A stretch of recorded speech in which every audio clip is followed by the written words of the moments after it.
皆さんこんにちは、はすこです。今日はこのトヨタカムロードベースのキャブコンリーサを2000キロ運転して感じた走行レビューをしていきたいと思います。正直、運転していて悲鳴を上げそうになったことが何回かありました。ほぼトラックなんですね。なので今までハスラーを運転していて、急じゃないか。ハイエースを挟んで、このトラック並みの車両を、女性が運転したらこういう感じになるっていうのを、女性の皆さんとは参考にしていただけたらなっていうふうに思います。で、新しい相棒っていうふうに紹介したんですけど、結構皆さんからアドバイスとか参考にさせていただきたいなって思うコメントがあったので、正直あんまり車に詳しくない私からすると、半分以上、これって何のことだろうみたいな、初めて知るワードとかもあったりとかして、で、今回はちょっとそのあたりも調べてきました。はつこチャンネル。まず、このトヨタのカムロードの話なんですけど、カムロードっていうこの車両が、ダンパーっていうのと、ローダビリティ走行性能を掛け合わせた造語らしくて、もともと日本 RV 協会がトヨタにキャンピングカー専用のベース車両を作ってっていう風に言って生まれた、キャンピングカー専用の車両だそうです。このトヨタのカムローとか。ベースのダイナの車両よりも250ミリが広くなっていて、25センチ広いっていうことなので、横揺れ対策とか、高速道路の安定性のために、キャンピングカー専門でちょっと広げたっていう風に記事で見ました。いや記事で見たこととか、AI で教えてもらったこととかを言うと、たまに間違ってたりする時とかもあるみ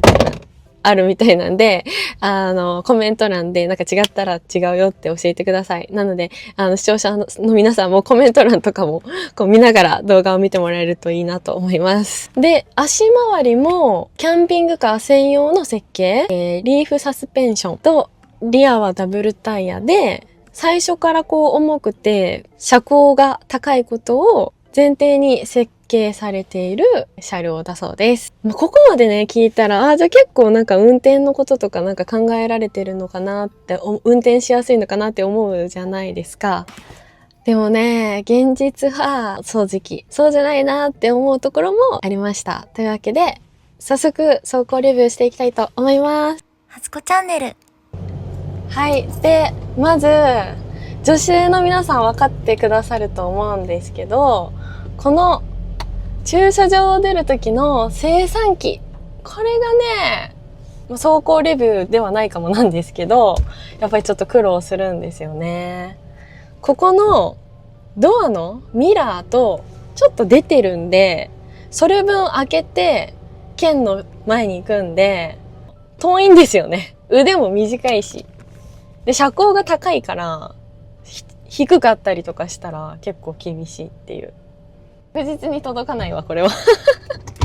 でかいからさ。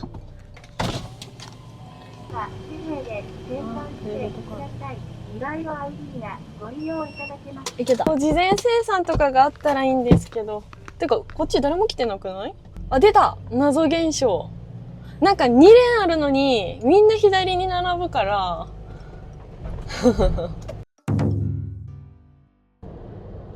い。高速に乗りました。基本的には車高が高いから運転はしやすいんですけど、今日は結構風が強くて、しっかりハンドル握ってご注意しないと、ちょっと持っていかれそうな感じはしますね。おー。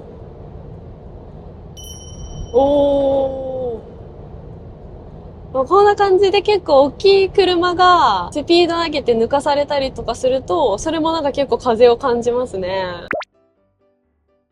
高速とかも途中で渋滞っぽいところとかあったりするときに、前にその大きい車がなかったら、これが車高が高いから、先の先まで結構見えるから、混んできたから、とか予測とかもしやすくなりました。このやっぱりフロントガラスが広いので、これも視界が良好というか、広くてとても見やすいです。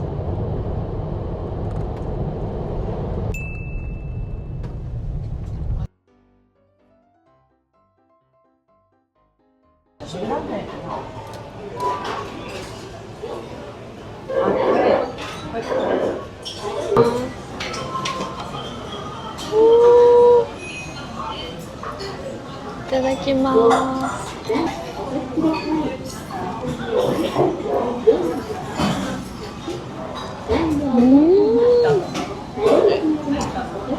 ちょっとピリ辛。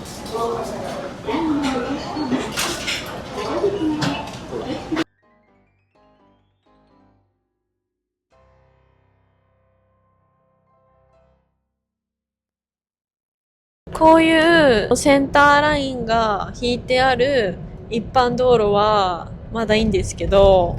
やっぱり通れるけど一方通行ではないような幅の道路とかで、以前対向車が来た時がすごい大変で避けたんですけど、まあその時とかも結構やっぱりヒヤヒヤでしたね。だからなるべくこういうちゃんとセンターラインが引いてあって通りやすいところがいいなって思ってを選んでやってます。で、あとやっぱ山道とかだったら、枝とかがこう細かく出てたりとかするのがもうちょっとドキドキしたりとかして、以前も熊本に行った時に屋根があるところを通ろうとして、そこが結構高いから、そう屋根にぶつからないかやっぱ降りて見てもらわないともうヒヤヒヤで、屋根とかね、やっぱ高さが気になりますね。シャンプーをします。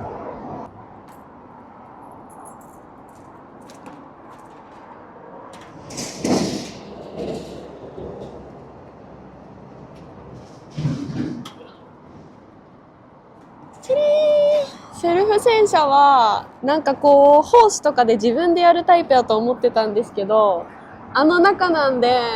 入らないわ。あと、給油口が鍵を使うので、これがなかなか難しいんですよね。